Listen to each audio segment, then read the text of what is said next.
Welcome to Mama Alice Emporium. This is Debbie, and you've reached the Destination Me Projects with Debbie project, mind mapping. First, what is mind mapping? Mind mapping is basically visual brainstorming.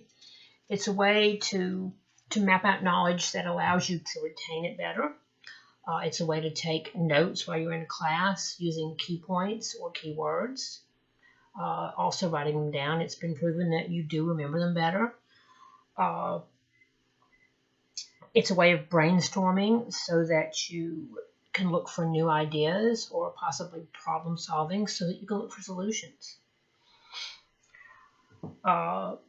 It also can be used for planning the stages of an essay paper, a research paper, or even planning the stages of a short story or a novel. It can also be used for plotting out your day, plotting out your week, in an interesting format that you can put in a journal or on your wall to remind you, something pretty to look at that will help you retain the information. It's also a way of reviewing notes so that you can retain the information better if you're taking some kind of test. And it's kind of a way of putting up maybe a pile of notes you have, putting them up and organizing them in a more usable form so that they make sense. I don't know about you, but I've made 100 lists, and it would be nice if all those lists could somehow be connected, all the information I've written on all those Post-it notes, so that it would be something I could look at the big picture and really see what it was I was trying to say on all those little notes that were connected together.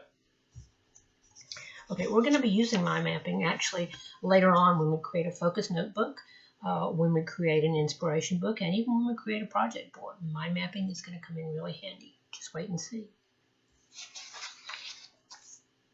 How do you begin? What you're going to need, you're just going to need a sheet of paper and a pen, a pencil.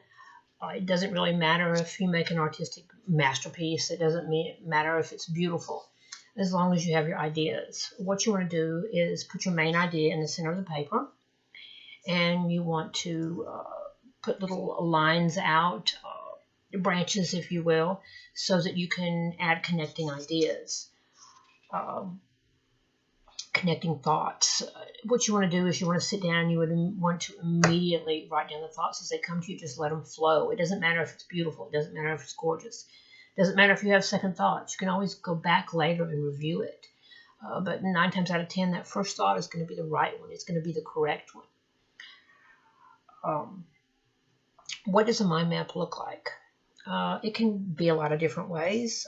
This is the example I use for a basic mind map. Your main idea is going to be in the center. If you use just a basic question map, who, what, why, when, where, and how, had to think about the last one, you can actually connect the main idea to each of your questions. You can ask questions and do a mind map that way, and then you can add different scenarios to each question. For example, in the game Clue, if you're an old person like me and you play the game Clue, we know the butler killed somebody in the dining room. Well, what did he kill him with? You're going to have three different questions here. You know, maybe he killed him with a stick of butter. Maybe he killed him with a magic marker. You never know. You know. But anyway, you're going to have each question is going to have 3 different scenarios, 3 different choices on this little project that I'm going to ask you to do. This is going to be your homework. I'm going to give you 2 choices. If you want to participate, you can either plan a party using mind mapping in these questions, or you can create and solve a murder mystery. I thought that might be kind of fun. I will be posting this actually on the Destination Me page, so you can use it as an example. I hope you'll play along. We're going to learn a little bit more about mind mapping when I pop back in on my second video. But in the meantime, I hope that you will go ahead and do this little project. It's a very simple little project. It won't take you long. If you want to make it pretty with color pencils, you can. If you don't want to, it doesn't matter. It can be scratched out. You know, go back and redo it pretty. But anyway, that's it for today. I'm going to post this picture, and I look forward to seeing what y'all create. Have a beautiful day. Later.